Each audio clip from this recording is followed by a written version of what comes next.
Querido, nós não viemos a esse lugar, eu quero crer que não é essa a nossa motivação.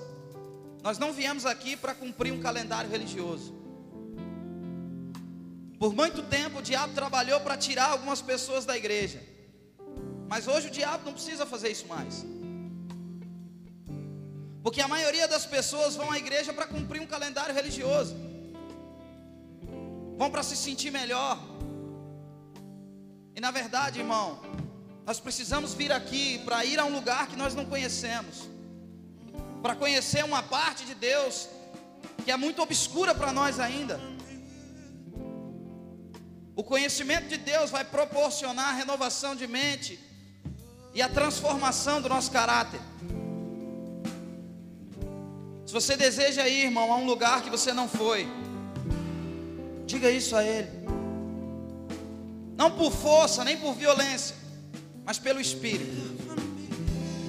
Deixa o Espírito gerar esse desejo em você.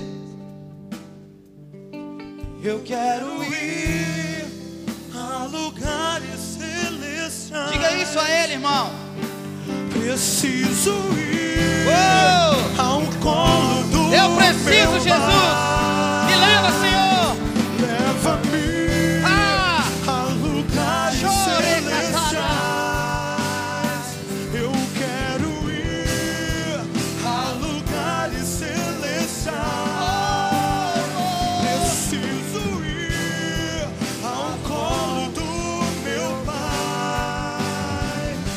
Leva-me a lugares celestiais. Eu quero ir a lugares celestiais. Preciso ir ao colo do meu Pai. Aleluia. Irmãos, pode ficar à vontade. Se eu não me lembro, Deus tem falado muito comigo há uns dias para cá, sobre algumas coisas bem fortes assim. Se eu não me engano, em 1892, se você sabe precisamente a data, me corrija depois, mas se eu não me engano, foi em 1892. A princesa Isabel liberou um decreto chamado a Carta de Alforria, para liberar todas as pessoas que tinham pele negra de um legado de escravidão que vinha se arrastando por anos no Brasil. Os escravos então foram livres através desse documento, que ordenava aos senhores de engenho, aos fazendeiros da época, que dessem e que cedessem liberdade aos escravos. Alguns parentes meus estavam nessa situação, né, Feijão? Nossa, né, Feijão? Mas enfim, graças a Deus, isso aconteceu no Brasil. Só que a história diz que em 1894, ou seja, 2 anos depois, ainda haviam escravos no Brasil. Ainda haviam pessoas prestando serviço aos senhores de engenho, aos mesmos senhores. Eles eram livres, mas não eram libertos. Por muito tempo eu me perguntei, uma vez voltando de Brasília, eu me lembro muito bem. Eu passei e olhei para uma placa que tinha um versículo muito conhecido: conhecereis a verdade e a verdade vos... Eu olhei para esse versículo e perguntei para o Espírito Santo, disse: Deus, por que muitas pessoas conhecem a verdade, têm várias experiências com a verdade, sim ou não, mas não são livres? São pessoas que vivem completamente presas, amarradas em alguma situação. Pessoas que são livres, mas não são libertas. Eu estava lendo um livro há pouco, de um livro que não é cristão assim, mas é um livro muito bacana, de um cara muito legal, do Augusto Cury. Ele disse o seguinte: ele teve um paciente que tinha coragem de enfrentar um cachorro bravo, mas que tinha medo de uma borboleta.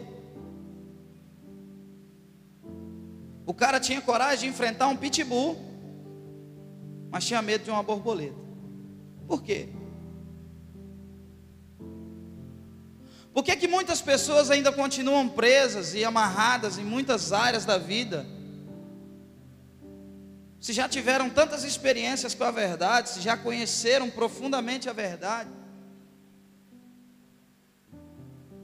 Deus tem falado muito isso comigo, assim, sobre algumas coisas. Isso está muito solto ainda, mas eu quero compartilhar um pouco. Depois a gente vai ler um texto. De repente Deus revela para você coisas maiores do que para mim. Você pode ir lá em casa tomar um café e me contar. Querido, quem é escravo de pensamentos não é livre para sonhar. Diga comigo, quem é escravo, diga mais forte, quem é escravo de pensamentos não é livre para sonhar. Agora todo mundo, quem não falar não vai para o céu. Quem é escravo de pensamentos não é livre para sonhar. A Bíblia diz o seguinte: quanto ao mais, irmãos, tudo que é justo, tudo que é puro, tudo que é amável, tudo que é de boa fama, se alguma virtude há e se algum louvor existe, seja isso que ocupe o vosso pensamento. Querido, a sua liberdade e o seu fluir em Deus, ele vai ser determinado pelo governo da sua mente. Por que um homem tem coragem de enfrentar um cachorro, mas tem medo de uma borboleta? Todos nós, do mais novo ao mais velho, nós construímos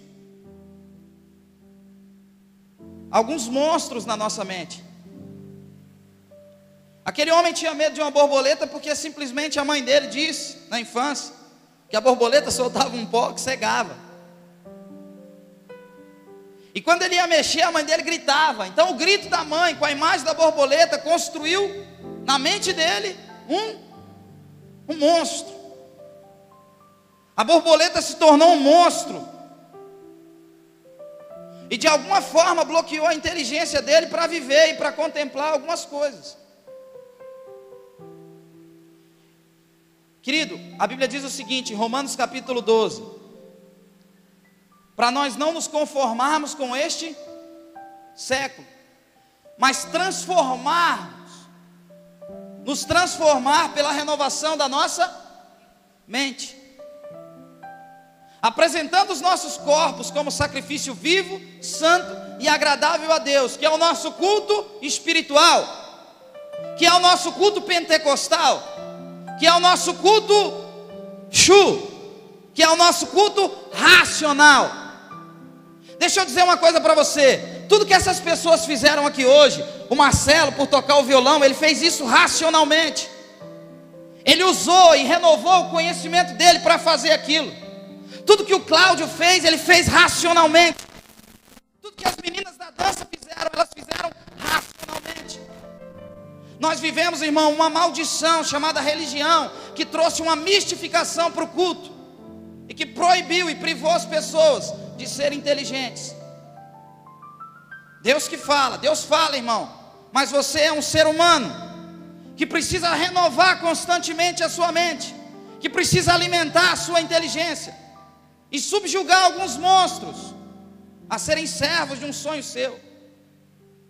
E tem muitas pessoas, irmão, que estão presas na mente, presas, por não desenvolverem a sua inteligência.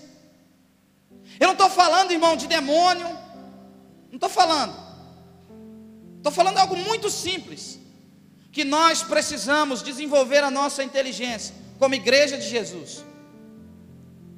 Nós fomos conhecidos como pessoas que, irmão, hoje em dia crente mal lê a Bíblia, mal conhece o livro que caminha. Estou mentindo? Muitas pessoas, irmão, mal conhecem esse livro aqui, ó, e é a base da fé delas. É Deus que fala, é Deus que revela, é Deus que mostra. Querido, a caminhada de fé e a liberdade em Deus consiste em renovação de mente, consiste em alimentar a sua mente, em encher a sua mente com aquilo que é puro, com aquilo que é justo, com aquilo que é amável, com aquilo que tem boa fama, que tem virtude, que tem louvor. Isso precisa ocupar o seu pensamento. Você precisa levar cativa a sua mente a essas coisas e renová-la e enchê-la. A Bíblia diz que aquele que adquire conhecimento é melhor do que aquele que adquire prata e ouro. E o que adquire sabedoria é melhor do que aquele que adquire posses. Sabe o que eu estou querendo dizer? Que muitas pessoas estão presas porque decidiram não desenvolver a sua inteligência em Deus. Muitas pessoas estão presas porque são vítimas de uma mistificação da vida cristã. Que Deus fala